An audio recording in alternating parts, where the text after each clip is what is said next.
कि Baspa party mission भी है, जी जी मिशन भी है। इसमें जातीय कास्ट कॉम्बिनेशन के हिसाब से जी जी भागीदारी के तहत सबको टिकट दिया जाता है। अगर थोड़ा सा मेहनत कर दिए, अपने समाज को जहाँ जोड़ लिए, ये चुनाव निकाल लेंगे। जी हाँ जी। ये मोदी जी गलत बोल रहे हैं। ये बात तो मोदी जी भी कह चुके हैं कि मुसलमानों की औरतों को 3 तलाक की बात लेकर चल रहे थे। उनके औरतों को ये रुझान दिए भाजपा को वोट देने के लिए। वो कह रहे थे कि मुसलमान, उस समय खुद कह रहे थे कि मुसलमान हमारे साथ हैं। ये बात क्यों कांग्रेस पर लगा रहे हैं? वो तो नमस्कार, आप देख रहे हैं देसी समाचार। हम लोग इस समय मौजूद हैं गाजीपुर में, और गाजीपुर का एक महापुर गांव है, वहां पर हम मौजूद हैं।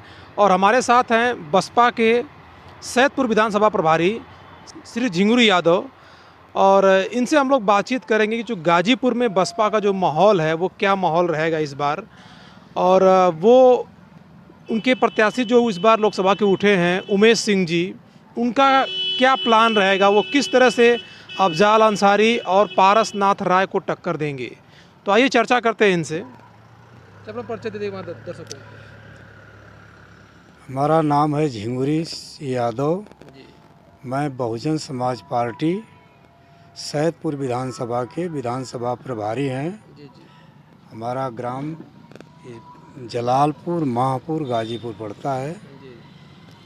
यही हमारा परिचय। तो बताओ किस तरह से उमेश सिंह किस तरह से जो बाकी अफजाल अंसारी हैं और पारस नाथ राय कैसे टक्कर देंगे उनको? देखिए, उमेश सिंह बहुत अच्छे प्रत्याशी हैं। अच्छा जानकर ही बहन जी ने इनको भेजा है। ये जब पढ़ाई के समय जब पढ़ाई करते थे, उस समय बीएचयू में छात्र संघ के नेता थे। जी जी महामंत्री पद से भी जीते भी हुए हैं, एक बार हारे भी थे। ये वकील भी हैं। ये जो है कि इनकी छवि बहुत अच्छी है। इनके ऊपर एक भी केस नहीं है, जी जी। न ये माफिया हैं, न ये किसी प्रकार के इनके पास कोई दोषारोपण है, न भ्रष्टाचारी हैं। इनकी छवि निखरी हुई है और ये अपने छवि पर ये चुनाव जीतेंगे। इसी के लिए बहन जी ने इनको यहाँ भेजा है चुनाव लड़ने के लिए। तो क्या लगता है कि इस बार जीत पाएंगे कि नहीं जीत पाएंगे? कैसे समीकरण आप लोग बैठाएंगे? जाति समीकरण कहा जाता है कि पूरे उत्तर प्रदेश में रहता है, तो ये खास तौर पर गाजीपुर में किस तरह से जाति समीकरण बैठेगा इस बार? सुनिए, ऐसा है कि बसपा पार्टी मिशन भी है, जी जी मिशन भी है। इसमें जातीय कास्ट कॉम्बिनेशन के हिसाब से जी जी भागीदारी के तहत सबको टिकट दिया जाता है। उस भागीदारी के तहत ये भी आते हैं। इनको टिकट मिला है तो उसके तहत जो इनके बिरादरी के, इनके जात के, इनके कास्ट के जो लोग हैं, अगर उमेश जी अगर जोड़ लेते हैं तो बसपा का वोट तो पूछना ही नहीं है। जी जी ये तो सबसे ज़्यादा वोट है और ये चुनाव जीत जाएंगे। इनको कोई हरा नहीं पाएगा।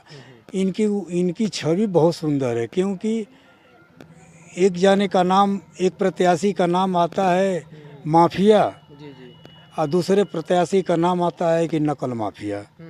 लेकिन ये कोई माफिया नहीं है, ये तो साफ सुथरे हैं और इनकी राजनीति भी साफ सुथरी, अच्छे हैं, पर्सनालिटी भी अच्छी है।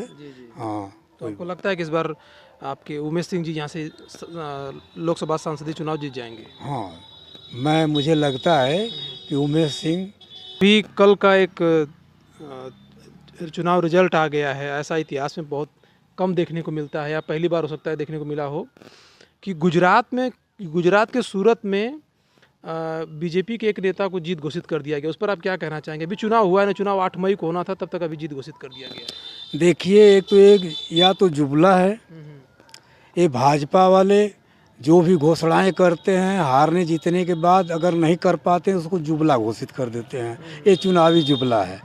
या नहीं तो हो सकता है उनका कोई ऐसी ताकत हो, ऐसी शक्ति हो, ऐसा कहीं वो रख लिए हों ताकि उनके अंदर ये भावनाएं आ गई हों कि हम जीत चुके हैं और हम जीत गए हैं। क्यों घोषणा? ऐसा भी हो सकता है कि वहाँ कोई प्रत्याशी ही नहीं मिला।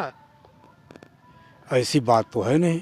या तो प्रत्याशी दूसरे पार्टी का रहा होगा तो उसका पर्चा खारिज करवा दिए होंगे किसी तरह। कांग्रेस का एक पर्चा खारिज करवा दिया गया है। हाँ, अच्छा, कांग्रेस के अलावा क्या और बाकी कोई पार्टी वहाँ कुछ लड़ने का तैयार नहीं हुआ? ऐसा लोकसभा में कैसे हो सकता नहीं नहीं, ऐसी बात नहीं है। जो भी कुछ बात है यही रणनीति के तहत है। वो भाजपा वाले ये चाहते हैं कि फिर दोबारा हम 400 पार का जो नारा दिए हैं, तो मैं उनसे ये पूछना चाह रहा हूँ कि 400 पार का नारा कैसे है? क्या आपका ईवीएम काम कर रहा है कि आपकी जीत घोषित है कि आप जीत चुके हैं कि आपके विधायक एमपी जीत करके पहुँच गए हैं? ऐसा क्या आपके पास कॉन्फ्रेंस है? क्या आपके दिमाग में बात है? क्या सोच रहे हैं कि हम जीत गए हैं? ये लोकतंत्र का पूरा हत्या। ये लोकतंत्र की हत्या तो हो रही है। चुनाव नहीं हुआ है, आप 400 पार जीत गए, इसका मतलब क्या है? ये तो नहीं होना चाहिए। जी, भले प्रत्याशी हार जाते हैं, जीत जाते हैं, लेकिन कोई ये नहीं कहता है कि मैं 400 पार, 300 पार, 800 पार हमारे प्रत्याशी जीत कर आ गए हैं। अभी मोदी जी राजस्थान में एक भाषण दिए हैं कि कांग्रेस का जो मैनिफेस्टो है ये मुसलमानों के लिए है, और उस पर आप क्या कहना चाहेंगे? मुसलमानों पे ये भी आरोप लगा रहे हैं कि उनके ज़्यादा बच्चे हैं। भाई, यह तो यहाँ के संविधान के तहत जो भी कुछ है, हम कहते हैं बच्चे पैदा हुए तो क्या करेंगे? उसको फेंक देंगे? सब नहीं रखेंगे। ये है कि वो उसके बच्चे ज़्यादा हैं तो अपना कमा करके, चाहे जैसे पाल पोस हो ही नहीं रहे हैं, अपना ही नहीं कर रहे हैं, कोई दे तो हो ही रहा है। हाँ, ये है कि जो नीति थी, जो नियम था, जो आधार था, उसके तहत वो अपना वो रह रहे हैं हिंदुस्तान में।